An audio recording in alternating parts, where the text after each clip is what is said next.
안녕하세요. 빅설마녀입니다. 요즘 진짜 가면 갈수록 점점 많이 들려져 오는 이야기가 지금 사귀고 있는 남자친구가 결혼 생각이 없습니다. 이런 이야기를 정말 많이 듣고 있어요.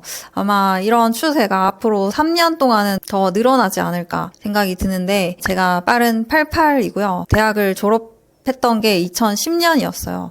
그때 이미 한국에서는 여자들의 대학 진학률이 남자들을 앞지르기 시작을 했고요. 그 격차가 아마 지금까지도 계속 벌어지고 있습니다. 지금은 2025년이 됐고 그 코로나가 전국에 있었던 제사 문화를 싸그리 다 없애고 있지만 15년 전 그때만 하더라도 우리 같은 딸들 세대는 대부분 대학을 나왔고 또 우리의 엄마 세대 분들은 대부분 다 제사, 명절 때마다 친척들끼리 모여서 전을 부치고 있는 그런 한 세대만에 너무 많은 게 변해버린 대격정의 시대였다고 생각을 해요. 그래서 그런 거를 어릴 때부터 계속 지켜봐왔던 딸들은 너무나 혼란스러웠지 않았을까. 왜냐하면 엄마가 살아온 삶이랑 딸들이 살아온 그 삶의 간극이 너무 크다. 근데 이제 딸들도 결혼을 하면 엄마처럼 명절에 전을 부치고 있어야 된다. 그게 너무 이제 간극이 큰 거죠. 사실 전 세계에서 압도적인 1위로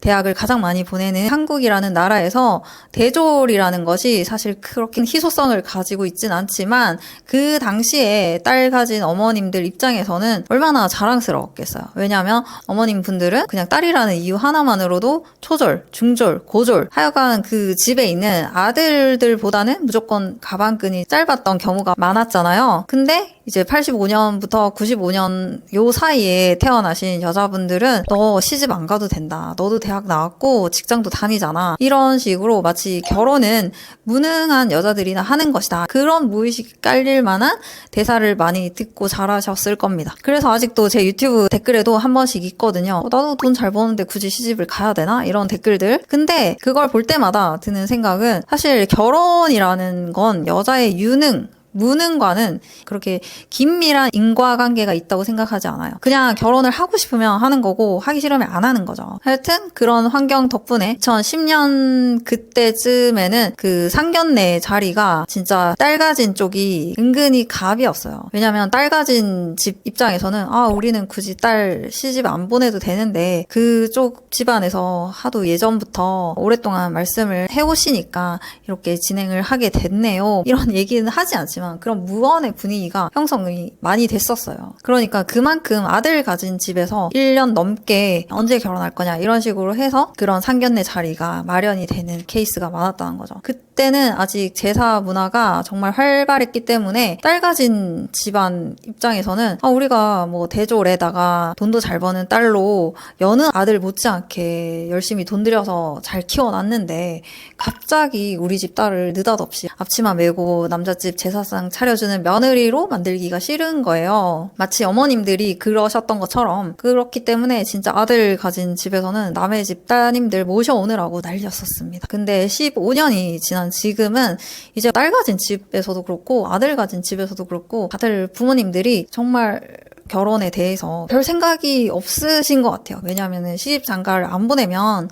딸들은 계속 물심양면 나를 돌봐줄 것이고 또 아들들은 계속 용돈을 보내주기 때문에 나의 살림에 보탬이 되어줄 거란 말이죠. 그리고 그런 시간이 이미 뭐 5년 넘게 10년 동안 지속이 됐으면 그 상황을 굳이 깨지 않을 것 같다는 생각이 들어요. 게다가 이제 시집 장가를 보내버리게 되면 상황 자체가 역전이 되죠. 딸 가진 집에서는 손자, 손녀 돌봐주셔야 되고요.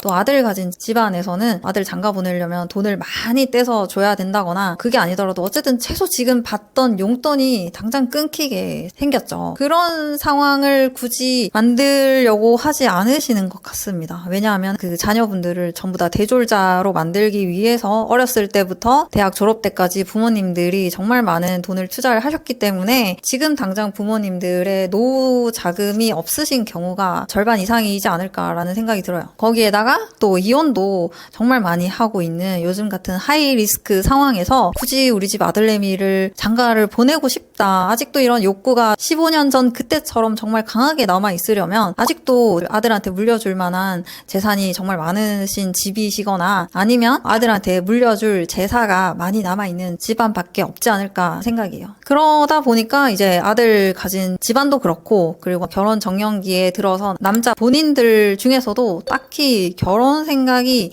있는 사람이 많이 없는 것 같아요. 그 기세가 진짜 15년 전과 비교하면 하늘과 땅 차이, 천냥지차라는 거죠. 당장 생각난 게 제사 이슈라서 거기에 대해서 중점적으로 말씀드렸는데, 그뿐만이 아니더라도 수도권에 계속해서 어린 사람들이 몰리고 또 그 어린 사람들이 수도권에 집을 구할 돈은 없다라는 거, 이거는 뭐 어느 뉴스에서나 다른 채널에서도 맨날 나오는 이야기잖아요. 이런 암흑 시기에 결혼 정년기에 들어서게 된 혹은 이제 들어가시게 될 결혼주의자 여자분들은 어떤 전략을 취해야 되는지 진짜 요즘 그런 상담 정말 많이 받고 있습니다. 그래서 그때마다 해드리는 이야기가, 이제 정말 얼마 없는 결혼주의자 남자분들은 아마 대부분 가임 남성들로 구성이 되어 있을 것이다. 이런 암흑 시기에 N4 세대임에도 불구하고 아기를 낳아서 키울 수 있을 정도로 튼튼하고 돈도 잘 버는 남자분들이실 거란 얘기죠. 또 대부분의 가임 남성분들은 어렸을 때부터 자라온 그 가정 환경이 굉장히 화목하거나 유복하거나 둘 중에 하나 이상은 충족이 될 가능성이 높습니다. 왜냐하면 그래야지만 나도 우리 아빠처럼 나중에 아빠가 되고 싶다라는 생각이 유지될 수가 있겠죠. 그렇기 때문에 이런 남자들과 결혼을 하시기 위해서는 바로 현모양처의 조건들을 갖추셔야 됩니다. 나도 저런 아빠가 되고 싶다 같은 그런 훌륭한 아빠 옆에는 당연히 현명한 엄마, 좋은 아내가 있어야겠죠. 그런 현모양처가 되기 위해서는 3가지 조건이 필요합니다.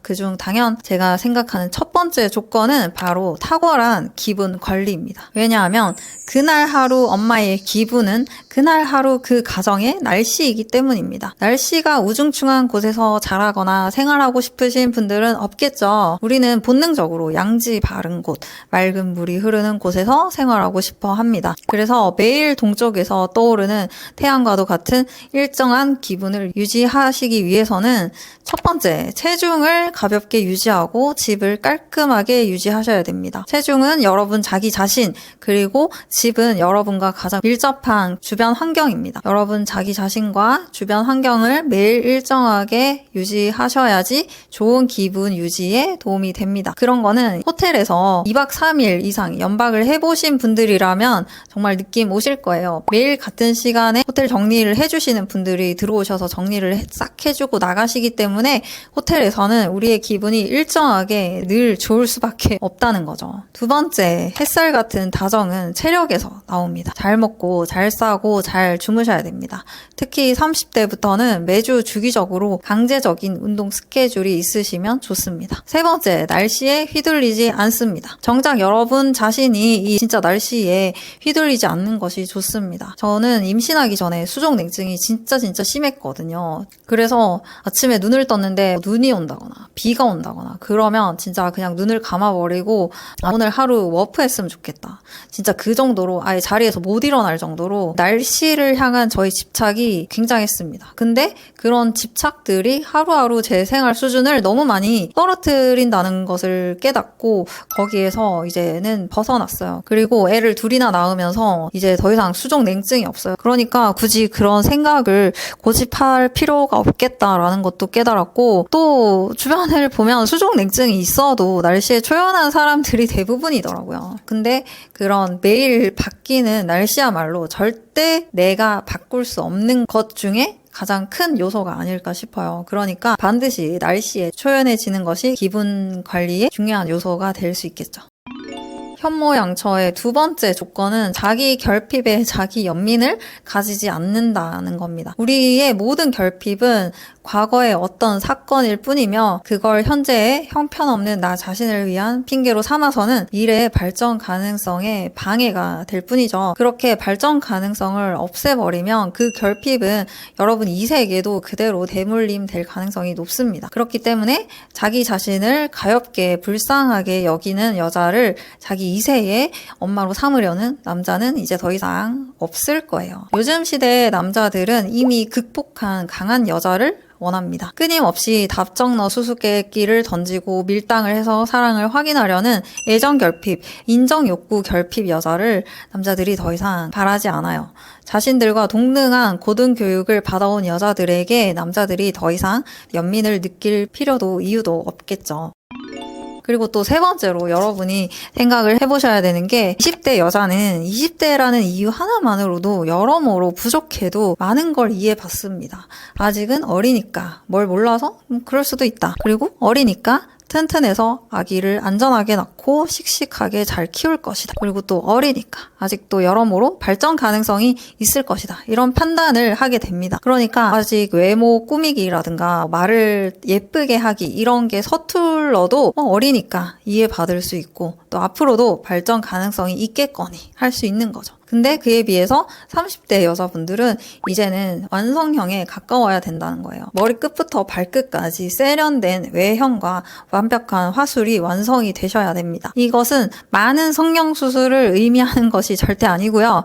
본인에게 잘 맞는 과하지 않은 절제된 헤어 메이크업 코디와 또 거의 영업용에 가까운 세련된 미소와 완벽한 화술을 포함한 이야기입니다. 그리고 당연히 모은 돈도 많으면 많을수록 좋겠죠. 다다익선. 그리고 또 요리도 잘하시면 금상첨화고요. 또 이제는 성격적 결함이 보여서는 안 됩니다. 앞에서 제가 말씀드린 기분 관리, 자기 연민 같은 이야기들이에요. 왜냐하면 남자가 세련된 30대 여성을 보면서 아니 이 사람은 20대 뺨치는 외형을 갖췄는데 왜 아직도 결혼을 안 한 걸까? 못한 걸까? 이런 생각을 하던 차에 성격적 결함이 조금이라도 보인다면 아 이래서 시집을 못 갔구나 라면서 저절로 몸을 사리게 됩니다. 그리고 이제 30이 넘으면 그때부터는 남자든 여자든 남의 말을 거의 안 들어요. 그래서 아 여기서 이제 더 이상 성격적으로 발전할 가능성은 없다라고 판단을 하기 때문에 여기서 더 이상 관계 또한 발전시키지 않습니다.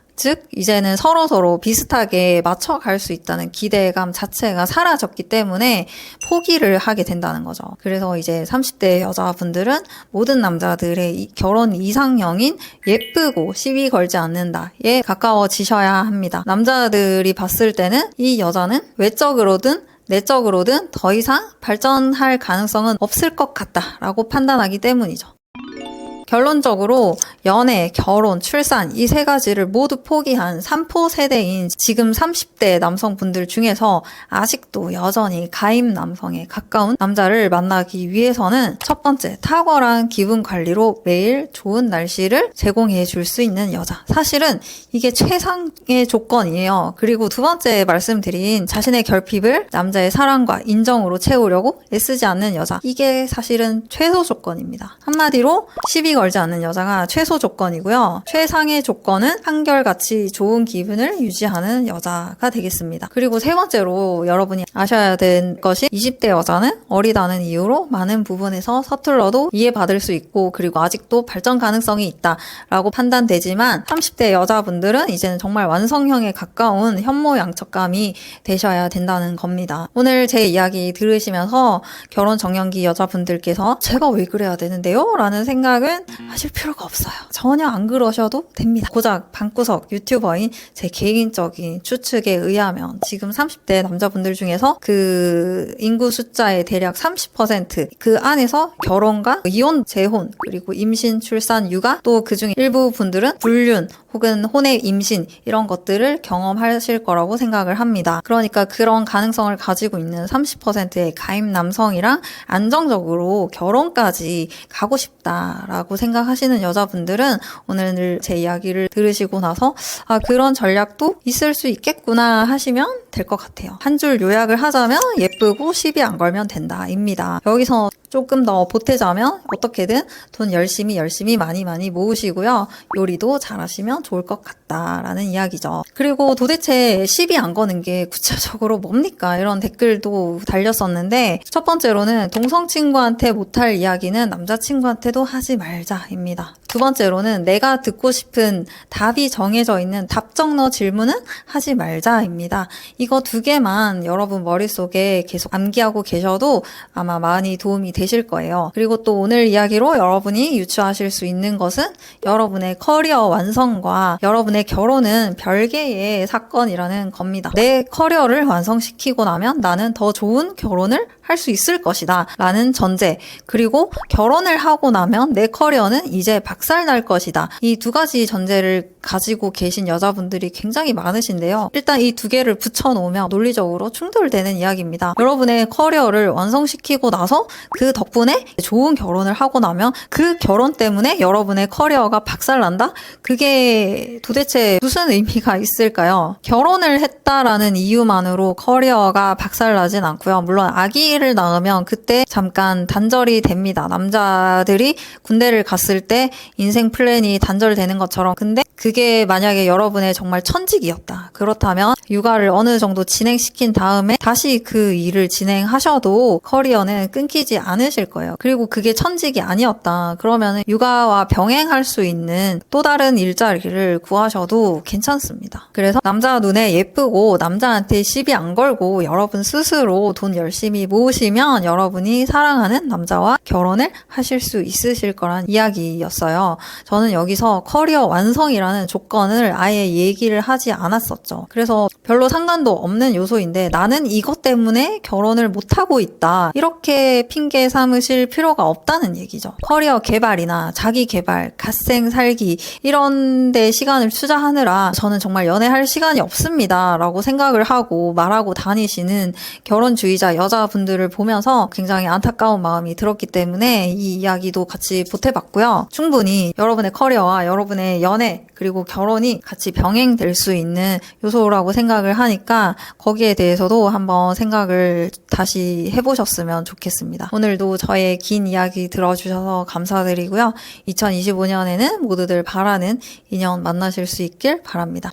그리고 책 추천 요청 많았어서 잠깐 제목만 언급해드리고 가자면 일단 지적 대화를 위한 넓고 얕은 지식 제로, 그리고 신과 나눈 이야기 1권, 2권, 3권, 그리고 법륜 스님이 쓰신 책들입니다. 스님의 주례사, 엄마 수업, 반야 심경 강의, 그리고 금강경 강의입니다. 제가 작년 한 해를 돌아봤을 때 기억에 남았던 책들로 꼽아봤고요. 올해도 여러분과 재밌는 이야기, 인생에 도움이 될 만한 이야기 많이 나누고 싶습니다. 구독과 좋아요 눌러주시고요. 그럼 우린 다음 영상에서 다시 만나요. 안녕, 설바.